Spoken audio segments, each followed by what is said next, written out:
This is Channel 5 News in the headlines. Prime Minister Skerrit expresses interest in abolishing income tax.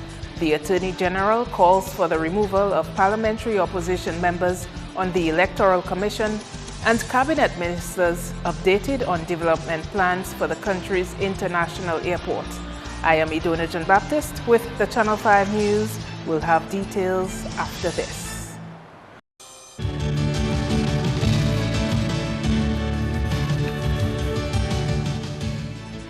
Thank you for staying with us. First up, Prime Minister Roosevelt Skerrit has indicated his government's interest in abolishing income tax. Here is Andrea Louis with that story. In recent years, government has progressively increased the income tax threshold, allowing for an ease of the tax burden on some working people. Prime Minister Skerrit was winding down the debate on the 2017-2018 budget ahead of its passage. It includes $854 million in spending. Effective 1st January 2018, the income tax threshold will increase from $15,000 a year to $30,000 a year. Skerrit questioned the opposition's support of the government's tax relief measures. We have taken the income tax threshold from $12,000, Madam Speaker, to up to $30,000. $30,000, Madam Speaker. And you're telling me you couldn't spend 2 minutes to talk about that when 50% of the workers' supporters will benefit? And 50% of the working people of Dominica will benefit, Madam Speaker? That's of no interest to you? Zero?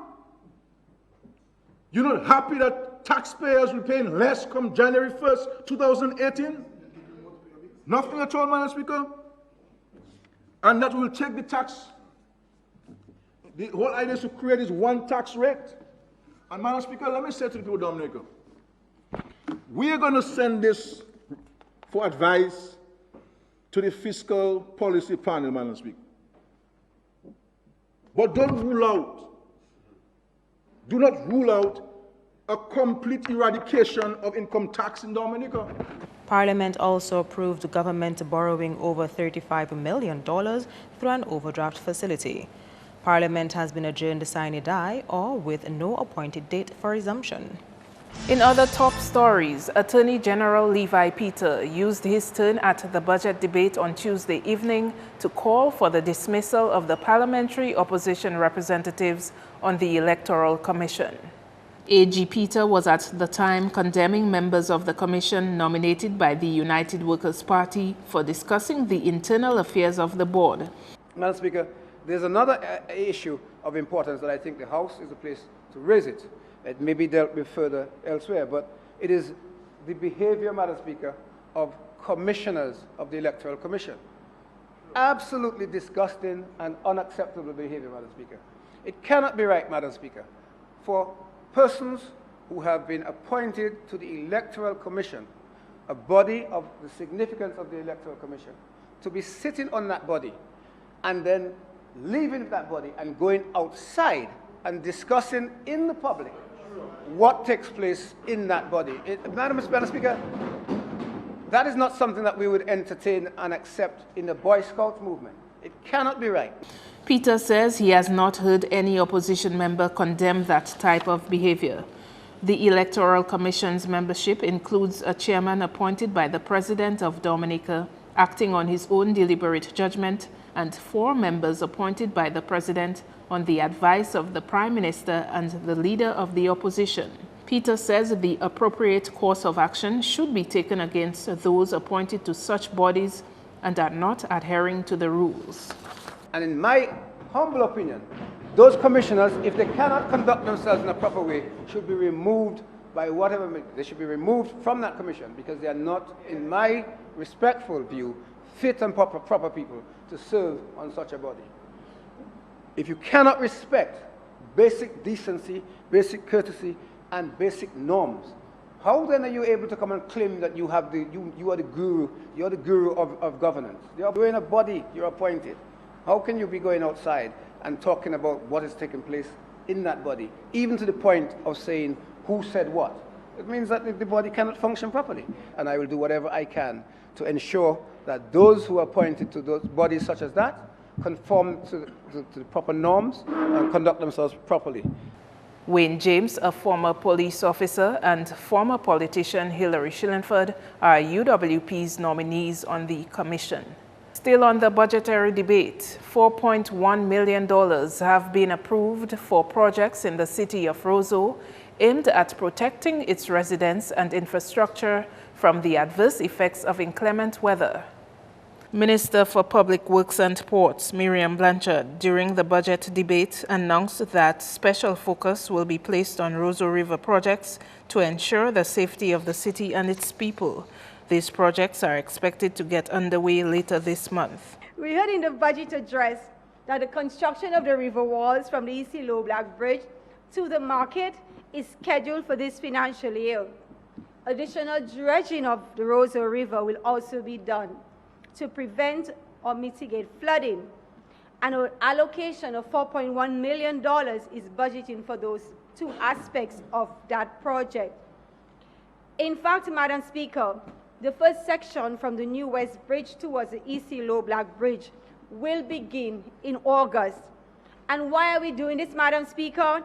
We are doing it to protect the residents and businesses on that side of the river, as well as to improve the aesthetic appeal of that area as we modernize our city of Roseau. In keeping with protecting the country's people, Blanchard took the opportunity to allay the concerns of Marigot residents on the wave-topping issue in their community. She also made mention of the rehabilitation of a bridge crossing in that community. A contract was signed in the amount of $820,000 for the rehabilitation of a bridge crossing at Mango Hole in Marigot. That's the bridge I know about. I am advised that work on that bridge will start this month. To address the wave overtopping challenge, an allocation of $8 million was made in the budget. As serious about addressing it, Madam Speaker. Madam Speaker, on this note, I want to thank those affected for their patience and understanding as we work towards implementing this project. On to other matters of national interest. The country's cabinet of ministers has been updated on the development plans for an international airport for Dominica. Director General of the Eastern Caribbean Civil Aviation Authority, Donald Macphail, spoke at the high-profile meeting at the State House Conference Room, where President His Excellency Charles Savre was also in attendance. Prime Minister and Minister for Finance Roosevelt Skerrit disclosed that very soon the government shall invite a wide cross-section of the population to provide an update. During his 2017-2018 National Budget Address last week, Mr. Skerrit announced that the government had moved forward with plans for the development of an international airport. An airport development fund established in May this year had been capitalized with $10 million from the Citizenship by Investment program. The finance minister went on to state that $5 million will be added to that fund on a monthly basis. Former Director of Public Prosecutions, Jean Pestena, was laid to rest on Wednesday. We again join Andrea Louis for more. Pestena, who was 68 years old, passed away after a battle with cancer on 20th July. During the funeral mass at the St. Gerard's Hall Chapel, Dean of the Cathedral, Father Charles Martin, said the passing of Pestena has left a void and emptiness and grief. He continued, open quote, "I have heard many sentiments shared about him, and most of all, he was an honest and straight individual who spoke his mind and in your face. Thank God he was a straight talker. We need more like him since we have too many crooked people around us who pretend to be friends but gossip and stab you. Jean Pestena was not like that." Close quote. Among the many mourners were High Court Judge Bernie Stevenson, Attorney General Levi Peter, Opposition Leader Lennox Linton, members of the opposition, government ministers, Chief of Police and Deputy, retired police officers, family friends, and also members of the legal fraternity. Pestena was laid to rest at family grounds in Portsmouth. You're watching Channel 5 News. Coming up, a regional organization looks for better ways to connect with the people whom it serves. That and more after the break.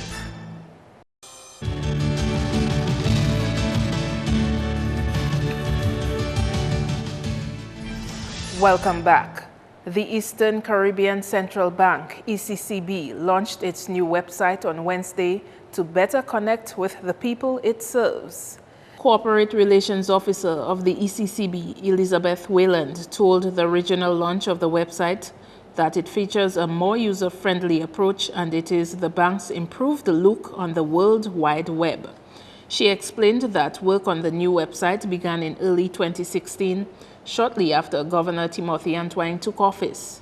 Staff members from across various departments formed the website implementation team, which in turn worked with St. Lucian web development company Imagine Solutions. The new ECCB website, as you could see here, has a brand new face. Brand new homepage, as you could see, a clean, slick look. It showcases our bank member countries by use of the flags. This was one of the things that we had to go over and over while we were in the design stage, trying to figure out where to put the flags, how big they should be, if they should be in the center, on the side, on top. It's better organized, so everything has its place and everything is in its place. At a glance, it features what visitors will be looking for when accessing our website: statistics, publications, rates, and other important information. At the top of the homepage, you will see here we have direct and easy access to our social media platforms. We have a search functionality, which works very well. If you need to find anything on the website, as long as it's there, you will find it. The website address is www.eccb-centralbank.org.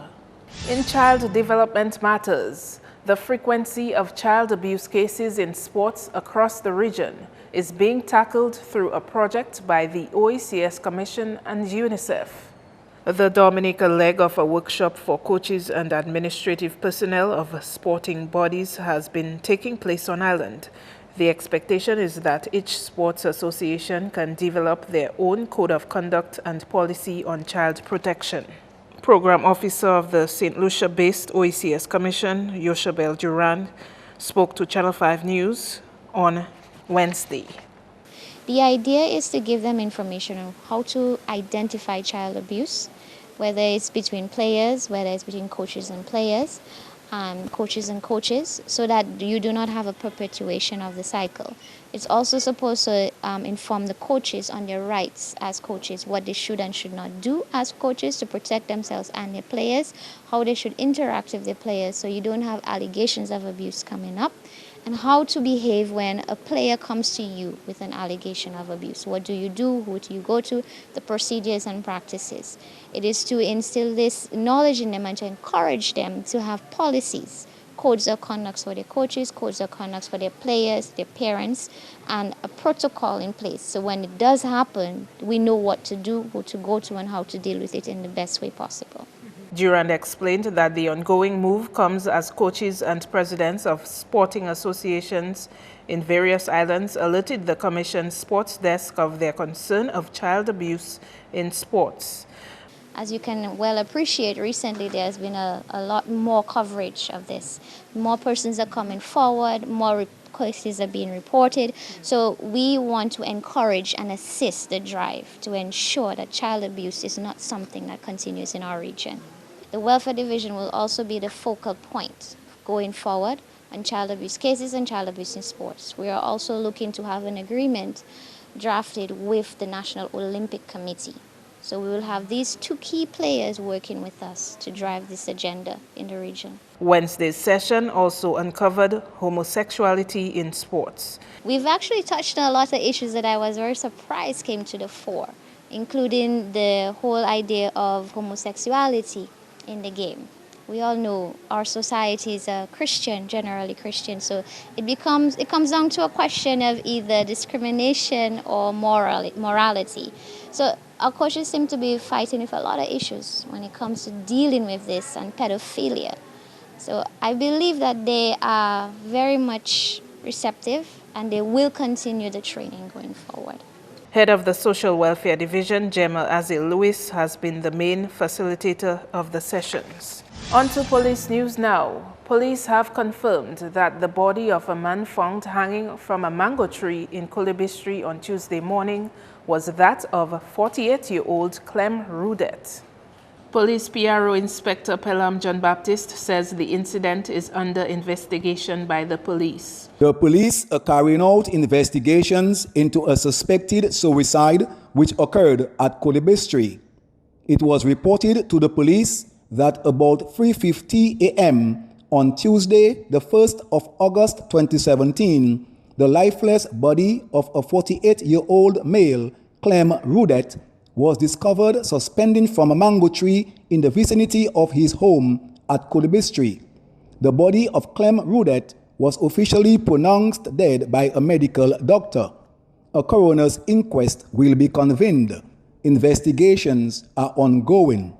The Commonwealth of Dominica Police Force extends condolences to the family and friends of the deceased.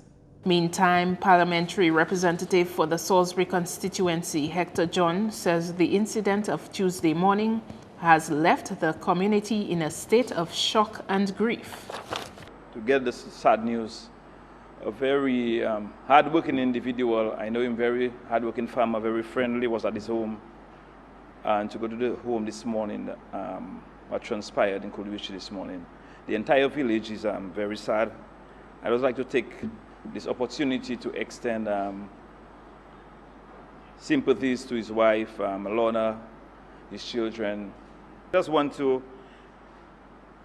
ask them to hold strong, and the people of Kulibistri to continue to give them the support that they need at this time. It's a very difficult and trying time when things like that happen. And wrapping up with this item, that the primary winners of Week 1 in the Marpin Flow Watch Out Summer campaign have been rewarded. Customers have the chance to win various prizes from the company through participating in the Watch Out Summer promotion. Each week, several customers win prizes. However, the three main winners for Week 1 were Susan Williams, Ruthann Beaupierre, and Fabian Liebler. Our customers can qualify by doing a number of things. One includes topping up $25 and over anywhere Flow credit is sold. You pay your bills in full and on time, and you also qualify. Activate a 7-day and over data or combo plan, and you qualify. Or you sign up for Flow postpaid service, and you also qualify. From the Marpin end, you ensure that your bill is paid in advance, and also you subscribe to our service, any of our services, free installation, and you get a chance to win $250. The Watch Out Summer promotion runs until the 31st of August. That's news. Stay tuned for your sports highlights with Kenny Williams.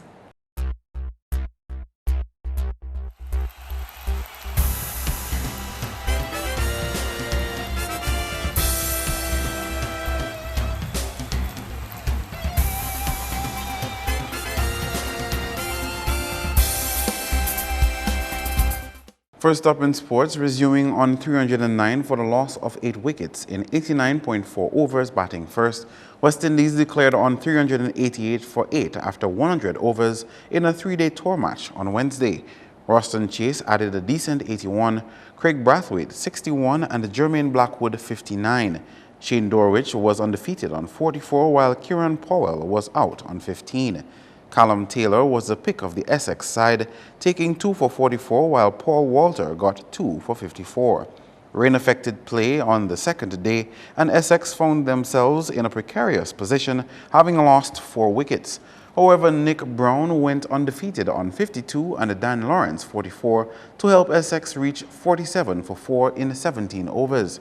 Kemar Roach snatched 3 wickets for 17 runs, and Miguel Cummings 1 for 8 for West Indies.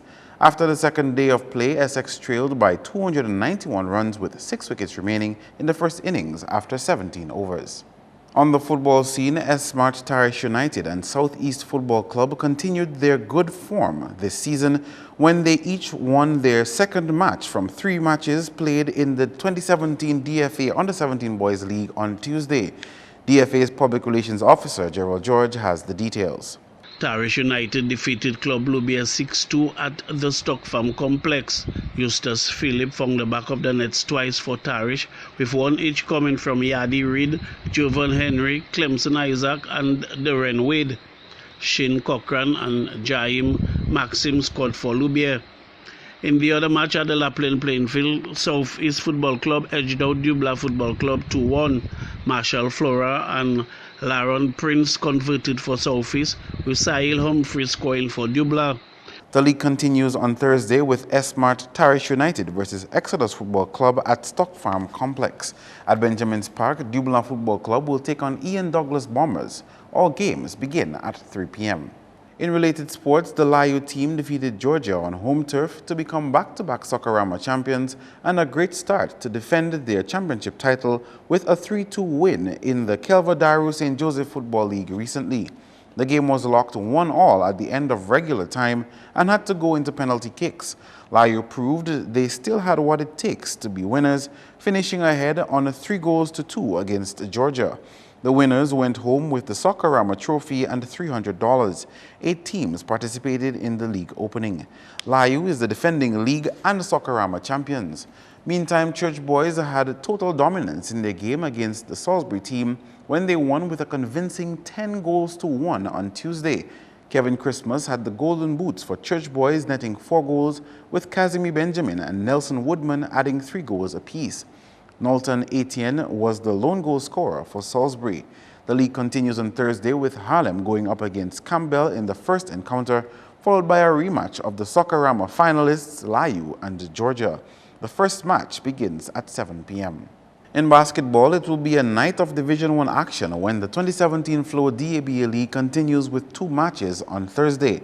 At 7 p.m., we will witness a clash of the 767 Sports Club, who will come up against Hurricanes. 767 has not had the best of seasons thus far and will be hungry for the win in that match. At 9, Kyrie FM Old School will be locked in battle with Massey United Insurance Sharks. Both games are carded for the Massac Hardcourt. Next up, the Domlec Roseau Valley Football League will come to an end this Saturday as 2 teams who have been making strides in the competition will face off in the final on Saturday. That match will be between Fire Services and Ronald Charles Cochrane. That match is going to be a massive one because we have 2 teams that throughout the league and previous years before this, especially Fire Service, has been on top of the league. We have Cochrane that has made a massive comeback with some of the key players in the Cochrane area, and we expect that game to be a very interesting game. So the game starts at 3:30 p.m. The final is carded for Trafalgar at 3:30 in the afternoon. And not forgetting football action on the East, where the curtains will come down on the 2017 RC Football League this weekend when RC Doctors and Young G-Made go head-to-head for the championship title. Previously, RC Doctors and Grand 4 Young Boys played to a 1-all draw, which further went into penalty kicks, where Doctors won 3-1. Leon John Baptist netted for Doctors, while Scotty Phillip got 1 for Grand 4. In the other semi-finals, Young G-Made scored 5-1 against Grand 4 Rockets for a chance at attaining the championship title. Scott Hazel found the back of the nets 3 times for G-Made, while Lord Pascal got 1 for Grand 4 Rockets. That's all the sports for now. I am Kenny Williams. Join us next time.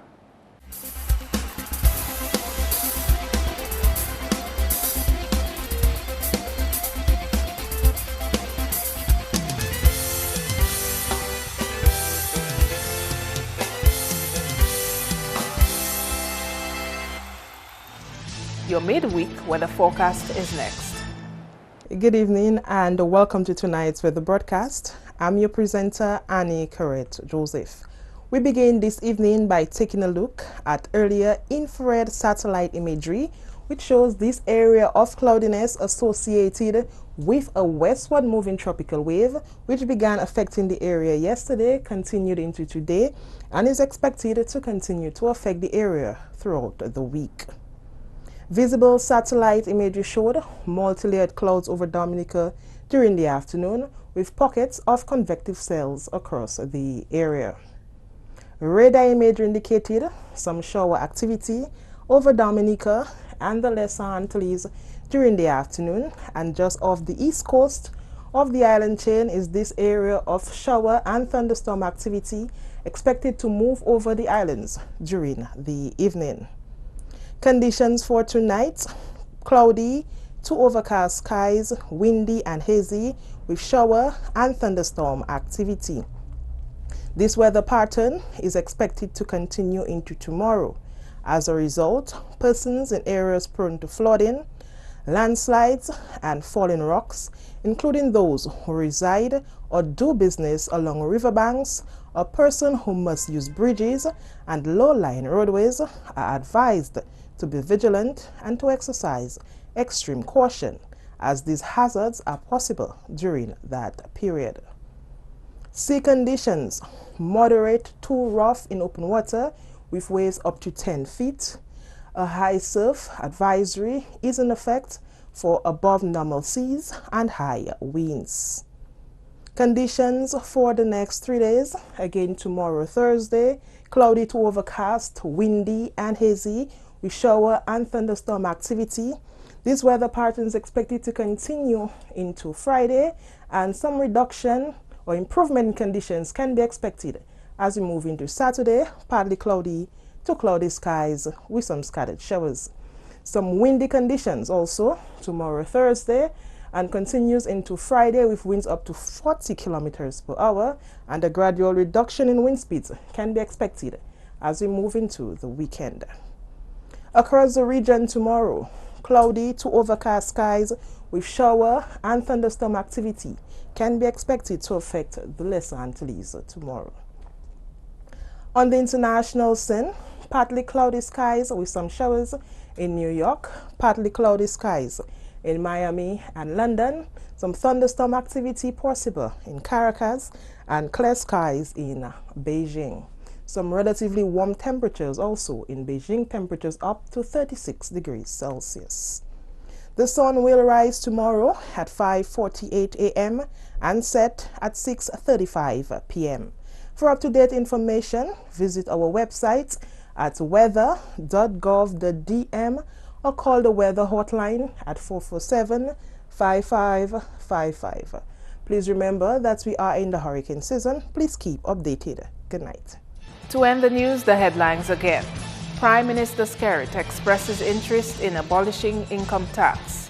The Attorney General calls for the removal of parliamentary opposition members on the Electoral Commission, and Cabinet Ministers updated on development plans for the country's international airport. Feel free to contact us at news@MarpinNewsWed2k17. You can also access our past newscasts on our YouTube channel. On behalf of the entire production team, I am Idona John Baptist, and to all our viewers, thank you for watching. Be sure to join us next time.